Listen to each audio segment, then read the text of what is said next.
Have you been feeling like you just want to find true love, but somehow every time you try to get into a relationship, it becomes a whirlwind of emotions, ups and downs, and eventually you end up feeling lost, confused, and discouraged? As an INFP myself, I can tell you that you are not alone. Let's go over why INFPs can tend to struggle in love and how you can go about remedying this so that you can have a fulfilling romantic relationship. So, obviously, first things first, as an INFP, we are very emotional. We feel everything very deeply, and we really genuinely want to connect with others. So, when we make a connection and we feel something, we want to put our everything and our all into this new relationship. But at the same time, you may also feel like you start overthinking everything. You might overthink a text, or what does it mean, or are they mad at me? You may also get attached to them very quickly and start idealizing them and this perfect romantic relationship that you can have together. And you might also feel like, despite all these attempts to gain this depth and this deep connection, they might not be able to offer you that back. So, why does this keep happening to you, and what can you do about it? The first pattern to recognize is the pattern of idealizing a relationship or a person. I have been there very many times, trust me, and I know how it is when you meet someone and you're just so excited, you are so emotional, and all you want to do is fantasize about how wonderful they are, how amazing your relationship is going to be, and how this is the perfect person, and you just want to throw yourself into their arms and be with them, and really, we become hopeless romantics, am I right? However, this can also mean that you are getting yourself into a situation with someone that you don't actually know who they really are, and this can end up hurting you down the road because you have not vetted them, you don't know what they really are like, but you are just using your fantasy and your desire for this romantic love to create an ideal and to think of them through that lens. This might lead you to ignoring red flags, sticking around with someone who is not treating you the way that you deserve, and ultimately staying too long in situations and with people that might not be healthy for you or might not be aligned with you. The second pattern is the INFP tendency to really want to get emotionally attached very quickly. I know this as an INFP again. In my past relationships and past friendships, I would tend to immediately be so eager to make this relationship and have this person, and they were the best thing ever, and I was so excited for all the fun things that we were going to do together, or the romance that we were going to have, and all of these things that I just jumped in, and I barely knew this person. And so when you do that as an INFP, it is so cute. It is so sweet because you are a hopeless romantic. You are seeing the best in others. You're seeing the best ideal possibility that this could be. And it's a really, it can be really sweet, and it can be a strength in other areas when you're being creative or you want to empower the world with your values and your ideals. But when you are dealing with an individual and you're giving your heart so freely to them, it actually is a detriment. You are not protecting yourself, and you are becoming attached to someone who could have toxic traits, who could be emotionally unavailable, or could not even hold the same values and vision for the future as you. The third pattern as an INFP that might make you struggle in love is the pattern of losing yourself in a relationship. Again, all of these things I have done. I definitely have done. As an INFP, when you care, you really care. And just like the emotional attachment, you can jump into something and focus and pour so much energy into this person in this relationship that they become everything, and you are neglecting yourself.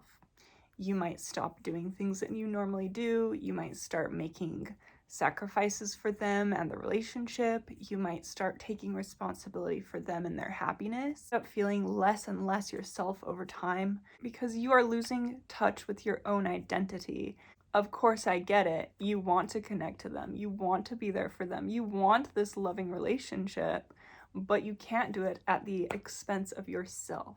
And the fourth INFP pattern, which of course I can relate to as well, is the pattern of overthinking everything. So yes, it is easy to start overanalyzing texts, overanalyzing actions, wondering if you did something wrong, ruminate, you can get in emotional loops, you can start getting anxiety.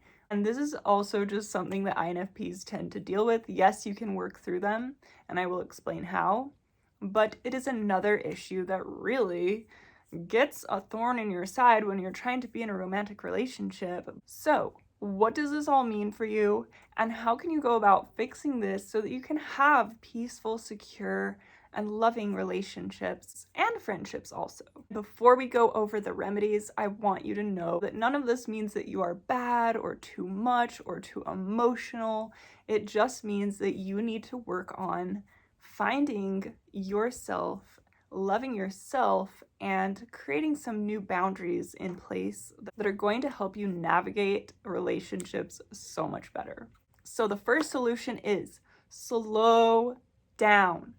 I have to tell myself this all the time because I still do it. I still get so excited. You know, it's so sweet. INFPs, we see the best in others and we are so excited when we meet someone. We just want to really love them, and I think that's a great quality in many ways. However, we have to think in our head about ourselves, and we have to remember we have to protect ourselves first. So, slowing down, giving this person the time to show you who they really are is so important. You have to vet them over time. Yes, you might feel the excitement. Yes, you might feel the eagerness, but you have to hold back and you have to have boundaries and self-love first. You're protecting yourself. You're making sure who they are.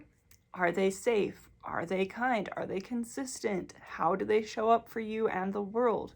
How are their values aligned with yours? None of these things you're going to be able to really immediately find out, and you can't just assume that they are your soulmate just because you have some immediate romantic excitement and chemistry. You have to be pragmatic. And this leads me to my next section, which is to see people clearly when they do show you who they are. Yes, it is easy to idealize them. Yes, it is easy to overlook red flags. It's easy to see the best in them, the potential of who they could be. But when they are actually showing you who they are, day after day, time after time, the same patterns, the same behaviors are coming up, you can't keep denying it just because you want to live in this beautiful ideal that you've created about them. So you have given the time, you have seen their behaviors, you have seen who they are as you progress, and you want to make sure that you take this into account. You cannot ignore the red flags, the narcissistic behaviors, or the inconsistencies, or even the lack of similar values. So this is going to help you so much in protecting yourself from the narcissistic people, from the emotionally unavailable people, and from the people who you just don't connect to. You know, you might want to, you might feel like, oh my gosh, I had this fantasy and I really want them to be this romantic person that I love and we're going to share all these things. But maybe it's not really going to be that way. Maybe they can't meet you with the depth that you want, and that's okay. You can let go of your idealism and you can just allow them to be who they are. You can see them for who they truly are, and you don't have to continue to try to make them become what you want them to be. The next solution for your INFP love struggles is to maintain your own independence no matter what. No matter how much you love someone, no matter how excited you are, no matter how much you want to spend time with them, you have to maintain your own life. This goes for the beginning stages, the middle stages, all through your relationship. You have to maintain your own identity. I know it's easy to get caught up in the love, to get caught up in the excitement, but you have to keep your boundaries, what you will and will not accept. Have your standards that you will not compromise. Have your hobbies, friends, goals in life, and independence in general. You want to be able to have some time for you, even just to rest, even just to meditate, just hanging out on your own, getting to know yourself, And having that time and freedom to be able to do so and go inward is so, so, so important to love and value yourself and to maintain your identity. Lastly, in order to really change the dynamics of your relationships and your patterns and how you're behaving with new people or within relationships, you have to work through your actual emotions. You have to regulate your emotions. This is so important. This is something I have worked on over the years and years. You know, I used to be a complete wreck with people. I would spiral, I would make things up, I would get offended, all these things that I just made up in my own head because I wasn't emotionally regulated and I didn't know how to deal with my feelings. So you have to learn how to regulate your emotions. This way, you don't act out on them, even the excited emotions. You don't act out on the excited emotions of like, oh my God, I'm gonna bombard this person with my love and text them and oh my gosh, they're the perfect person. No, you learn to hold that back and you can feel the excitement, but you don't have to preemptively give them access before they've earned it. No, no, no, no, no. They have to earn this love. They have to earn this sweet side of you. And in order for them to earn it, there needs to be that time. There needs to be that learning curve of who they are and how they treat you. Also, in the spiraling and the overthinking and all of those different ways that are detrimental to you, you have to learn to sit with those painful emotions as well and process them on your own. So it's easy to get offended by something that they said or do. It's easy to start thinking something about them or the relationship, but you have to go in and soothe yourself and work through this pain on your own so that you can become more of a bystander and just see how things are really going without being so emotionally affected. I recommend somatic healing. I recommend breath work. This is a great way to access and release emotions. I recommend getting in touch with your physical body, doing workouts, stretches, yoga, taking warm showers or baths, things to get you into your body, even like movement and dancing allows you to access your emotions. And of course, when you get triggered by someone, you want to also make sure that you go in and you deal with that trigger and you let those emotions come out. So become a safe space for you, and this will allow you to protect yourself from other people. If they are not healthy for you, you can deal with that.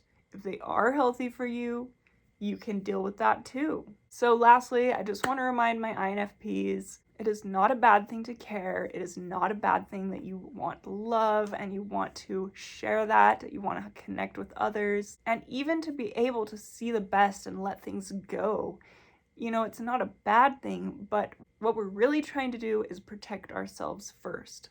And if someone does not deserve access to us, or if someone has not done the inner work that they can be in a healthy relationship, we don't have to sacrifice ourselves and our energy and give our love so freely to people who do not deserve it. This is going to ultimately help you filter out the people that normally you might stick around way too long for because you're idealizing, oh, well, we might be able to make this work, or what if I do this and then they can change, they could be better, when maybe they're just very toxic or narcissistic, or maybe they just really are not compatible and you have been trying so hard to create the ideal relationship that is in your head. Your first priority is protecting yourself and loving yourself and caring for yourself.